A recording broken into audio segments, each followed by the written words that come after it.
বিষয়টা ছোট কিন্তু খুব গুরুত্বপূর্ণ। সেটা হলো যে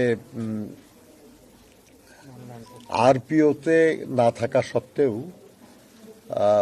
মনোনয়নপত্র যেটা জমা দিতে হয়, সেই মনোনয়নপত্রটা তার প্রত্যেকটা কলাম এটা পূরণ করতে হয়।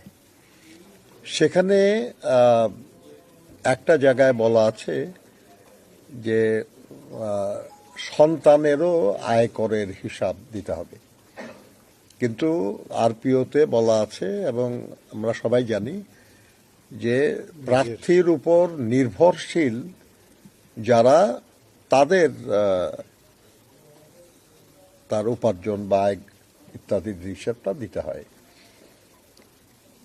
কিন্তু এবার সেটার সাথে সন্তান বলে একটা কলাম করা হয়েছে, যেটা নিয়ে সব জায়গায় একটা প্রশ্নের উদ্রেক হয়েছে যে এটা মানেটা কি। কারণ অনেকের সন্তানরা নিজেরাই উপার্জনক্ষম এবং তারা নির্ভরশীল নন। অনেকেই দেশের বাইরে থাকেন, অনেকেই আলাদা ট্যাক্স পেয়ার, নিজেরা আলাদাভাবেই ট্যাক্স পেই তারা আর কি। তো এই বিষয়টা নিয়ে একটা জটিলতা হয়ে গেছে, যার জন্য আমরা নির্বাচন কমিশনকে একটা চিঠি দিয়েছি এবং দিয়ে তাদের সঙ্গে আজকে আমরা কথা বললাম যে এই বিষয়টা যদি খুব দ্রুত স্পষ্ট করা না হয়, যদি এটা থেকে যায় এইভাবে, তাহলে খুব সঙ্গত কারণেই সমস্যার সৃষ্টি হবে। তো প্রধান নির্বাচন কমিশনার মহোদয় এবং তার সঙ্গে যারা ছিলেন, মানে নির্বাচন কমিশনার ছিলেন এবং সিনিয়র সচিব মহোদয় ছিলেন, তারা সবাই একমত আর কি যে আসলে তারা এটা মিন করেন না। তারা মিন করেছেন নির্ভরশীল যারা, তাদের আর কি, যারা সব সন্তানকে মিন করেন নাই। তো আমরা বললাম তাহলে যে এই যে সন্তান লেখা আছে এর মানেটা কি? ব্যাপারটা কনফিউজিং। সেই জন্য তারা রাজি হয়েছেন যে তারা এটা ব্যাখ্যা দেবেন এবং এটা সবাইকে জানিয়ে দেবেন যে এই সন্তান শব্দটার অর্থ হলো নির্ভরশীল সন্তান। তো সেটা হলে আমরা মনে করি যে সমস্যা দূর হয়ে যায় আর কি। তো এটা আমাদের দলের প্রার্থীদের জন্য না, যত প্রার্থী আছেন, অন্যান্য দলের প্রার্থী যারা আছেন তাদের জন্য এবং ইন্ডিপেন্ডেন্ট প্রার্থী যারা, তাদের জন্য এটা কার্যকর হবে। অর্থাৎ সবার জন্যই আমরা মনে করি এটা উপকার হলো আর কি। এটাই মূলত আজকে আলোচনার বিষয়বস্তু ছিল।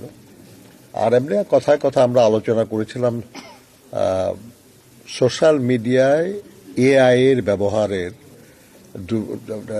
মানে সমস্যাটা নিয়ে, যে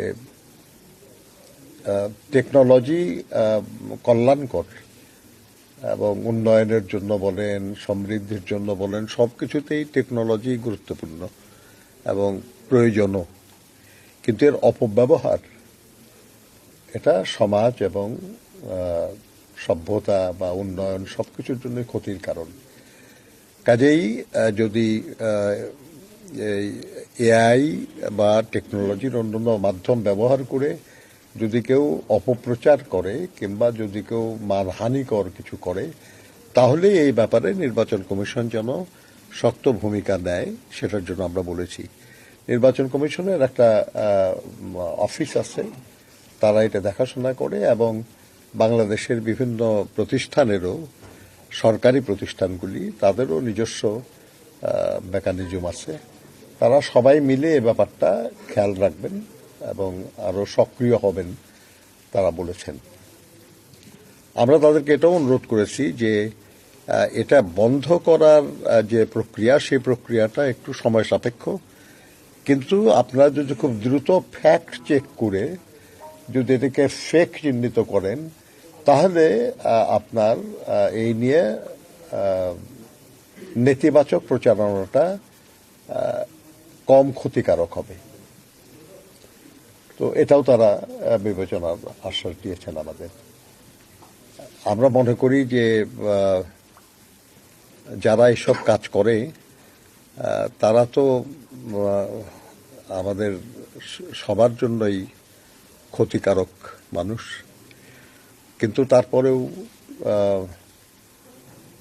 যা হয় আর কি, যে কেউ নিজের পক্ষে বেশি বলার না থাকলে অন্যের বিপক্ষে বলে নিজের ভালো করার চিন্তা করে অনেকেই আর কি, যদিও হয় না সেটা, কিন্তু চেষ্টা করে অনেকেই।